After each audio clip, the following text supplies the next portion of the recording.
Hey, this is Russ. Time for a knee patient update and a new knee patient. Let's do the update first. This is from patient 2F from Kansas. Remember her? 72-year-old woman who had been using the cannabis oils. Anyways, she did send me an email to update me that she had a torn meniscus, actually. And she had the knee surgery, but she also had a hip surgery. Remember her? Okay. She says that right after the hip replacement thing happened, she found out that she had a torn meniscus. And her doctor had told her that, eventually you'll probably have to need a knee replacement as well. And that could be like 4 years down the road or something like that. But she decided, she says, once my hip is okay, let's just go ahead and do the knee, because I don't think she wanted to wait 4 years and have to deal with it then, right? So she went ahead and did her knee replacement. But she also mentioned too that I've been using the device that basically scrapes my hand and like because of my trigger finger. Remember that thing? Well, she said that they used a similar device on her when she was getting her knee stuff taken care of too, and that's what was making her scream in pain. And she says it wasn't a metal thing; it was a sharp plastic thing. But because she had, she had pain things put into her. I don't know if she had a spinal thing or some type of thing that, nerve block or something or something to that effect. But she says, they're scraping her on the back of her thighs and everything.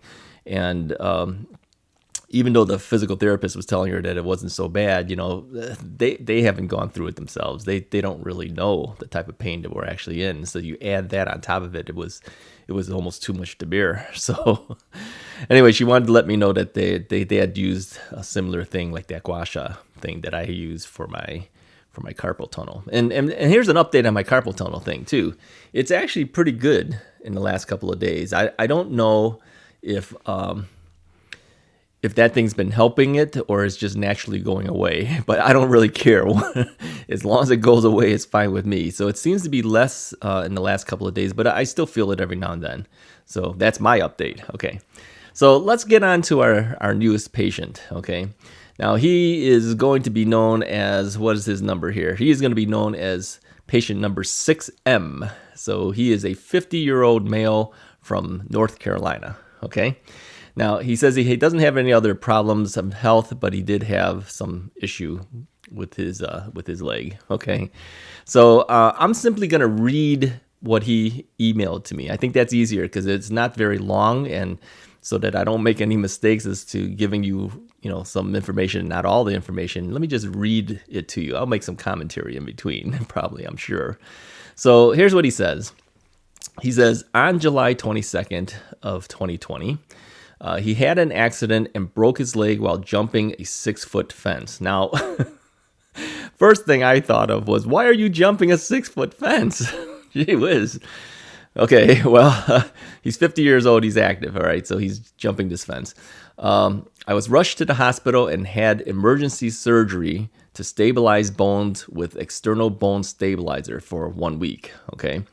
And then once his swelling went down, he went in for a second surgery, was a tibial plateau fracture, TBF, okay? So he also mentioned to me, too, that he hoped that I would feature his story because he's not truly a knee replacement guy. He kind of got hurt, okay? So anyways, he says, I was released 2 or 3 days after with a splint to keep me from bending my knee. I was in the splint for a couple of months with non-weight bearing. So he had to keep off of his leg, right? During that time, I had an in-home physical therapy sessions twice a week. The therapist would take the brace off before each workout. It was painful to see how much muscle I had lost in just that short time. Now, that's an interesting thing, okay? Because at first, I thought the reason I couldn't really move my leg too much was not because of the muscle loss there, is because I didn't work out that much before going into physical therapy. But obviously he is an active person, and he's already noticed in a couple of weeks, he's already lost a lot of muscle, not being able to do anything with it, staying off his leg, right? So that's interesting. Where are we here? Okay, he says he said that when he first started, he was at about 70 degrees of flexion and 0 degrees of extension. Okay, still non-weight bearing, but when the non-weight bearing was lifted and he was able to bend his knee, he was able to increase that when he was doing weight bearing to 87 degrees. So he went from 70 degrees to 87 degrees. It was a slow process of increasing my weight to the bad leg and still is today. The walker is assisting me walking as I walk. The walker is assisting me walking as I make transition to the walking cane. I also purchased a mini exercise bike, which has helped increase my range of motion. Now, we do hear that's a lot. Many of us actually buy some type of exercise bike or recumbent bike or some type of pedal system. You can get these things for like $30 on Amazon. You put it on the floor and you pedal around, right?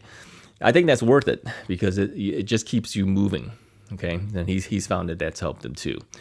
On November 9th, he was told to return back to work with a walker, and my in-home physical therapy also ended, all right? At work, I'm active in the mornings and have my leg elevated as much as possible. The swelling was very bad, but it is getting better. Now, he also says, I received the Jazz unit the beginning of December. I've only used it a few times, and it's more of a pain in the rear to put on than in anything that I see improving. So he doesn't see the Jazz unit helping him much, but it's a lot of hassle to put it on. Now, let me talk about that real quick. It is kind of a hassle to put on. Especially if you can't reach over to get to the straps and everything, okay? Now, if you're overweight and things too, and it doesn't sound like he is, I don't know for a fact, but he says he's very active, so I'm assuming he's probably not. If you're overweight and everything, leaning over to try to even strap those things on is kind of hard to do, okay? Now, for me, I put on my Jazz units every day. I do 6 sessions a day, 3 extensions and three flexions, right? It's not so hard for me anymore because I know how to put it on, and I put it on really quickly. In fact, I'm going to be making a Jazz video very shortly to show you guys how I am able to convert a Jazz unit from flexion to extension. Okay, these are their rental units, so this would be the SPS units. Okay, so anyways, I can see it being a difficult thing to put on if you've never put one on initially, and having to know how to position it right, and keeping it perfectly straight and everything like that. That is kind of a hassle to put on, but after a while you do get used to it, and I can zip through that pretty fast now.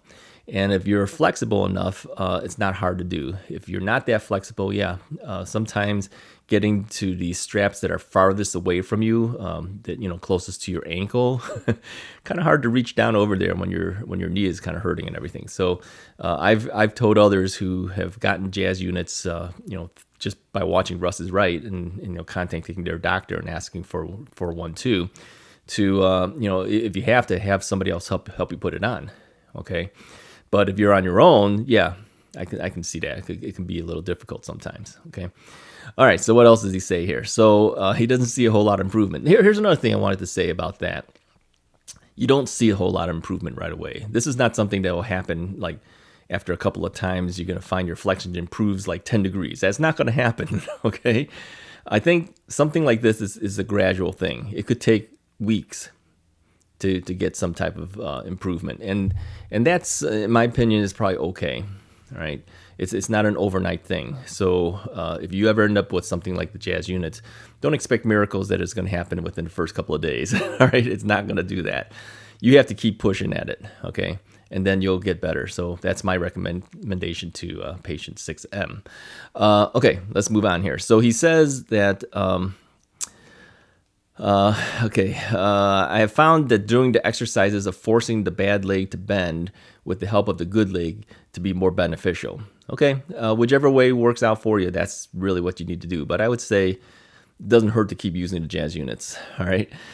On December 28th, he returned to outpatient physical therapy, and during the evaluation, he was able to bend to 100 degrees and was able to straighten his leg to 8 degrees. So he still has some issue with extension, it sounds like. Recovering has been the hardest thing I've ever had to do. I just want to get back to normal and be able to bend to tighten my shoes. Yeah, he's funny. Yeah, it's kind of hard to deal with that stuff, right? So yeah, you want to fix your flexion, but don't forget your extension, okay? Because the extension really makes the difference whether you're going to walk well or you're not going to. And if he's at 8 degrees, he's about where I am, so I know exactly where he's coming from. It's not very easy to walk even if you're at 8 degrees. You need to get as close to 0 as you can. Okay, so keep working at that. So that is patient 6M, 50-year-old male from North Carolina. Okay, now we have a couple more coming up, and I'll be featuring that once per week. But if you would like to be featured as well, send me an email, okay, to contactrussisright@gmail.com. All one word, contactrussisright@gmail.com, okay? And then make sure you tell me, your sex, your age, and where you're basically from. So tell me what state you're from. And if you're out of the country, tell me what country you're from, okay? This is the only way we can keep people straight. Otherwise, it's going to be very hard to remember who's who. And give me updates every now and then. Let me know how you're doing, and so I can tell the others how you're doing too. So if there's some major breakthrough that's happened for you, send me a quick email. Just say, hey, this is patient, whatever your patient number is, or, by that time I have your email. But send me your patient number is easier. And then tell me what your improvement is, or if you've gone backwards on something, let me know. Or if something's been hurting you, let me know. Okay? All right. Hopefully this has been helpful for you guys. And we'll hear more from others. And I will talk to you guys next time.